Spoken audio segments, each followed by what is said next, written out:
Anne Jeanette Tingery-Lecause was a native of Paris. When the American West opened up, she and friends came to the West Coast. She was a courtesan.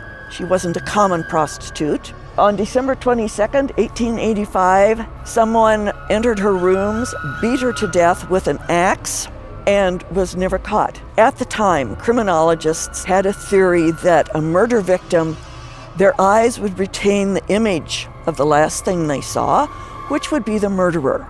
They removed Emma's eyes, tried photographing them to see if they could get an image. They were unsuccessful. People remark on a woman in very fancy clothes wandering this area of the cemetery. And when someone approaches, she throws up her hands and vanishes.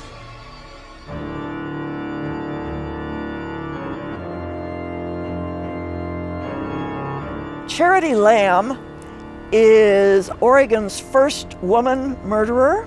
She took an axe to her husband at the supper table. She was tried, she was convicted, and in the early 1860s, she was sent to Dr. Hawthorne's asylum. She died there in 1879. This area behind me is where Dr. Hawthorne's patients were buried from the asylum.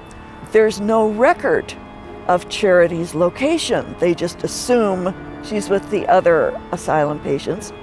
But she is seen in this area. If you've ever been in here in the evening, if you see someone walking in the dusk in this area, it's probably Charity. B.B. Decker died in 1861. His wife, Addie, a few months later, had their daughter, Katie. When Katie was 3, she died. And for about 10 years, Addie kind of lived by her wits. She died in the winter of 1876 of pneumonia.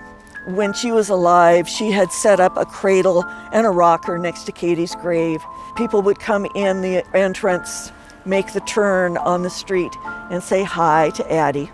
After Addie's death, people still saw her. They would walk through the cemetery and they would see a cradle moving. And I have been up here and I have heard children laughing. And there's not been a child for 6 blocks, I swear. It is beyond eerie to be standing here and hear the laughter.